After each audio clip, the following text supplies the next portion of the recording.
1897-2022, 125 ans depuis que l'archidiocèse de Kisangani, alors FOLS, a reçu la parole des dieux à travers les missionnaires prêtres du Sacré-Cœur de Jésus. Ouverte le 17 octobre 2021 à la paroisse Saint-Gabriel de Simissimi, la première mission, par une célébration eucharistique présidée par son Excellence Monseigneur Ettore Balestrero, nonce apostolique en République démocratique du Congo. L'année jubilaire a été clôturée le dimanche 23 octobre 2022. C'est son Excellence Monseigneur Marcel Utembi Tapa, archevêque métropolitain de Kisangani et président de la Conférence épiscopale nationale du Congo Sanko, qui a présidé personnellement cette messe de clôture à laquelle ont pris part des milliers de fidèles venus de toutes les paroisses du vicariat-ville, avec une forte représentation de 3 autres vicariats de l'intérieur, Yangambi, Ubundu et Banalia. Pas de doute que l'œuvre missionnaire a porté de fruits dans l'église Famille des Dieux, qui est dans la province ecclésiastique de Kisangani, a indiqué le 5e successeur de Monseigneur Gabriel Grison dans son homélie. Et pour preuve, des millions de chrétiens, un nombre important de personnes consacrées à Dieu et au service de son peuple, comme prêtres, religieux, religieuses, catéchistes, animateurs des communautés ecclésiales vivantes, des groupes, des responsables des services divers dans l'Église et dans la société. À cela, il faut ajouter: nous comptons aussi beaucoup de communautés chrétiennes, des paroisses, 9 diocèses. Nous avons de nombreux centres éducatifs et scolaires, des hôpitaux, des centres de santé, des maternités dispensaires. La plupart d'entre nous ont été formés dans des écoles catholiques, œuvres d'évangélisation. L'archevêque de Kisangani a alors invité ses ouailles à consolider les acquis de l'œuvre évangélisatrice, chacun en ce qui le concerne, entre autres en rendant visible et perceptible la foi partout où l'on se trouve, mais aussi en prenant en charge l'Église. D'où la devise de l'année jubilaire. C'est dans cette perspective que la célébration du 125e anniversaire de l'évangélisation de l'archidiocèse de Kisangani est placée sous la devise Kisangani, liberté, générosité, et devient Église famille. Reconnaissant envers les fidèles pour ce qu'ils font déjà en faveur de l'archidiocèse, ainsi que des paroisses, Monseigneur Utembi n'a pas manqué de les encourager à faire encore davantage. Nous sommes reconnaissants de ce que vous faites déjà. Vous subvenez substantiellement à la subsistance alimentaire de vos pasteurs et au fonctionnement de vos paroisses respectives. Nous vous encourageons en ce sens à aller de l'avant dans la mesure des moyens que Dieu met à votre disposition.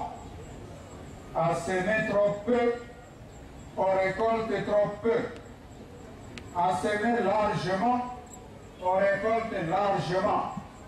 Que chacun donne comme il a décidé dans son cœur, sans regret et sans contrainte, car Dieu aime celui qui donne joyeusement, nous dit Saint Paul dans sa seconde lettre aux Corinthiens, au chapitre 9, versets 6 à 7.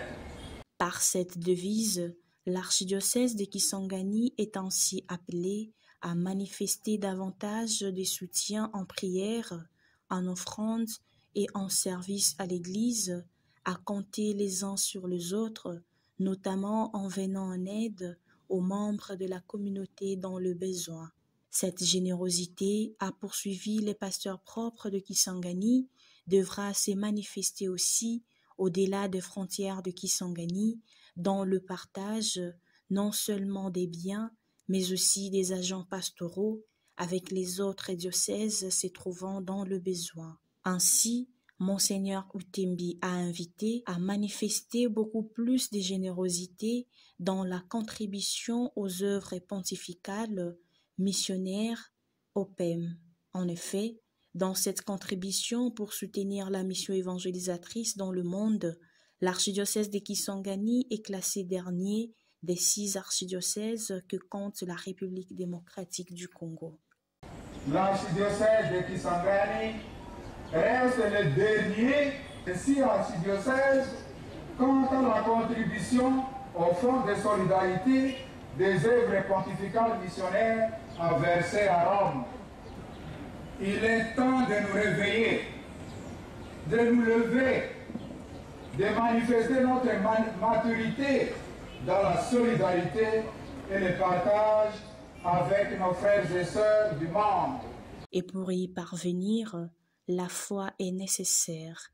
Or, pour croire en Jésus, a martelé l'archevêque de Kisangani, point n'est plus besoin de miracles spectaculaires, mais des témoignages de ceux et celles qui nous ont précédés. Mais il n'est pas nécessaire ni indispensable de recourir aux miracles spectaculaires pour croire en Jésus. Les témoignages de nos prédécesseurs dans la foi, consignés dans les Saintes Écritures, particulièrement dans le Nouveau Testament, suffisent pour croire à la toute-puissance de Dieu, de Jésus-Christ. C'est en vertu de ces témoignages que les missionnaires, animés par l'Esprit Saint, venus d'Occident, ont propagé l'Évangile partout dans le monde jusqu'à atteindre la région de Fols, aujourd'hui Kisangani. Dans l'ancienne province orientale, si les pionniers de cette mission furent les prêtres du Sacré-Cœur de Jésus en 1897, d'autres les ont suivis.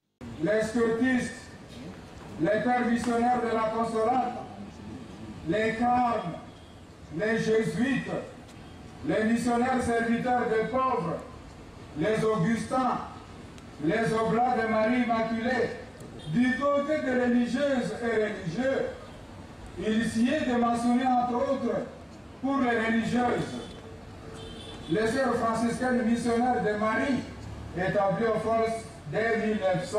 Cette œuvre missionnaire a été relayée par la suite par le clergé diocésain et les congrégations religieuses autochtones.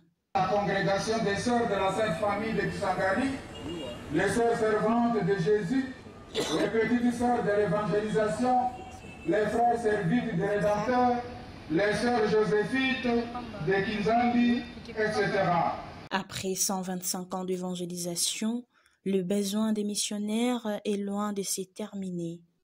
Nous avons encore besoin de missionnaires, surtout des missionnaires locaux, pour annoncer l'Évangile, l'enraciner profondément dans notre cœur, dans nos milieux de vie. Il est des coins de notre province ecclésiastique qui ne connaissent pas Jésus-Christ, ou mieux, qui ne le connaissent pas suffisamment, faute de prêtres en nombre suffisant, comme dans la région d'Opienge, dans la région d'Obengue, au-delà de Bondamba. D'où l'appel à prier pour les vocations sacerdotales. Prions pour que le Seigneur suscite d'authentiques vocations sacerdotales, religieuses et laïques, au service de l'Évangile. La veille, une journée culturelle a été organisée dans l'église paroissiale de Saint-Gabriel de Simissimi. 3 thèmes ont été développés. Le premier, l'implantation de la mission de Fols, lecture missiologique par le révérend père Jean-Paul Massoudi. Le deuxième, les faits marquants de 2 premiers archevêques autochtones, Fataki et Mosengo, par l'abbé Jacques Bolombe. Et le troisième, l'archidiocèse de Kisangani, aujourd'hui et demain, vision et mission, par son Excellence Monseigneur Marcel Utembi Tapa. Les conférences ont été précédées par un recueillement à la tombe de son Excellence Monseigneur Gabriel Grison, premier archevêque de Fols. Dieu aux cieux, que ton nom soit sanctifié, que ton règne vienne, Que ta volonté soit faite sur la terre comme au ciel. Donne-nous aujourd'hui notre pain de ce jour.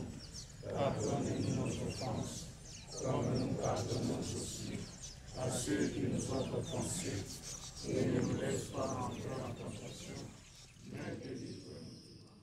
Pour Archikiss Online, reportages et commentaires réussis de Rosalita Kachouva, prise de vue de son et montage Cédric Sabiti. Remerciements, Son Excellence Monseigneur Marcel Outembitapa, archevêque de Kisangani et président de la Conférence épiscopale nationale du Congo SAMCO, aumônerie universitaire, paroisse Saint-Esprit.